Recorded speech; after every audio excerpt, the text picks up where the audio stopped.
going. Okay, now in this episode of Lifestyles of Rich and Famous Doctors, I'm going to show you my current magic bathroom. When I was young, my magic bathroom was full of stuff for studying, but I'm done with all my boards. I'll just show you real quick. Right outside the bathroom, I have an audio CD player. I don't have it in the bathroom because it could get wet, but I like to listen to audio CD books when I'm down here, especially if my family's not home, because if my family's home, the wife, she'll yell at me for making noise, but otherwise, I'll often like to listen to an audiobook when I'm down there, while I'm flossing my teeth or something. So when you come into the bathroom, some of the things you'll see is I have pictures of a lot of my heroes on the wall. Like, I love Jonathan Swift, the great Irish writer, Victor Hugo, the great French writer. I really like writers because I kind of viewed myself as a writer more than as a video maker. I started making videos because nobody reads books, but I think I'm a much better writer than I am a video maker. Charles Dickens, of course, the greatest, the English writers from England, that is. Goethe, Dostoevsky, Yeats. I love the beautiful churches. They inspire me. They're magnificent. So it's like if you're going to be a magnificent artist, you should respect and admire things that are magnificent. Of course, the School of Athens, that inspires me. All the great persons that went into that. And I put other pictures of my heroes on here. Some of the great paintings.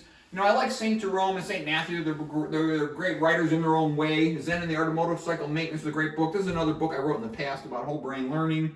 Vegan Reformation, that was a great book. One of my kids drew the pictures for that. I thought they were great. I wrote a book about culture. I admired Ruskin because Ruskin really brought about a renaissance in England in the mid-1800s. He was the one who promoted the Pre-Raphaelites. His speech on the Pre-Raphaelite Brotherhood in 1853 is fantastic. It's awesome. So Ruskin was a little crazy, but most geniuses are crazy. That's normal. Sister Wendy, she's a nice art critic. So those are certain things. Over here, I got, another picture from the Pre-Raphaelite Brotherhood. I like to see Michelangelo's Sistine Chapel every day. It inspires me because I always give me more energy. Because a lot of people ask me, how do I have so much energy? How can I crank out a book in 3 months? It's like it's written in my head and I just crank. I can crank all day. I can concentrate all day. That's what a low-fat vegan diet does. It makes you smart and focused. You can just do what you want to do. These are other beautiful paintings of Caravaggio. I love seeing great artistic paintings. This is just St. John at Patmos in exile. And of course, a lot of the best writers are all in exile. So it inspires a person to write, gives them creative time. This right here is Ruth Hyder. She's the lady who cured herself of metastatic cancer. And she's like 80 years old. She says, I work out every day. So I put this picture of her up here. I like her. Plus also, if an 80-year-old lady can work out every day, I got to make myself exercise every day. I love the Pietà, the most beautiful statue ever by Michelangelo. Oscar Wilde, I love him because he's an Irishman and he went into England and he became the best playwright. He screwed up his own life. He was much more Catholic than people realize. But I admire him for that because he's funny in his use of chiasmus.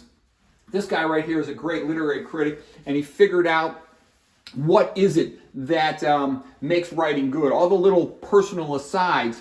And his name is Christensen, Francis Christensen. Orwell was a fantastic writer, of course. A lot of my histories, too, were weightlifters and athletes, and I'll put a picture of them up in there. It inspires me. Edgar Allan Poe, magnificent writer, the first of the rappers. I like the Greek playwrights, Aeschylus, Sophocles, Euripides, Aristophanes.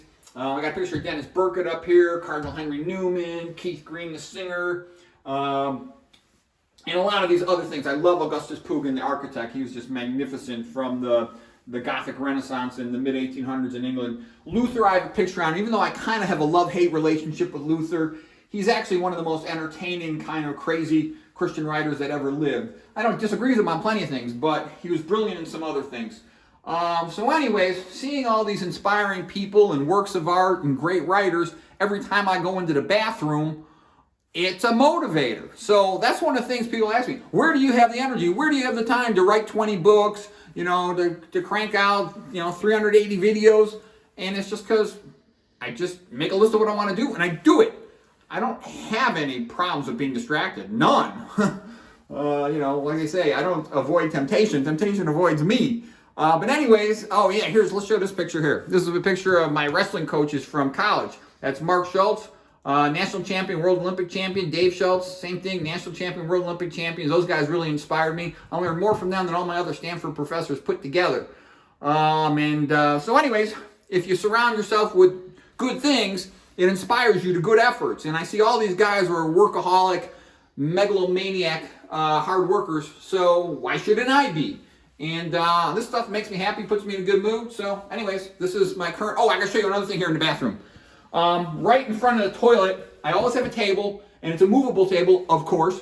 And so I always have a big textbook on the table. So I read through, while you're there, it's entertainment. There's nothing else to do. So I read through these, complex big textbooks. I crank through them.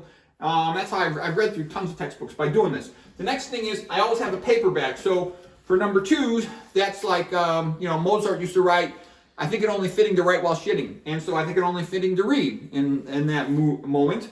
And then the Monty Python, they had a skit that said, every sperm is sacred. And I said to myself, every void is sacred. So every time I'm doing a number 1 by the Lou, I'll always be reading a paperback. I read tons of books. I read at least 1 book, cover to cover, every week in that way. Sometimes more than that. Because you'd be amazed how often you got to keep going back and forth in the bathroom for every little thing. To wash up, to wash your hands, dry your teeth, etc. So anyways, all of these things have really helped me. I like my Celtic cross right here. Before I do my high repetition squats, I always say a prayer to my Celtic cross. Please help me be strong so I can concentrate and maintain good position throughout my squats. Okay, and it seems to help me. So anyways, that's the current version of the magic bathroom.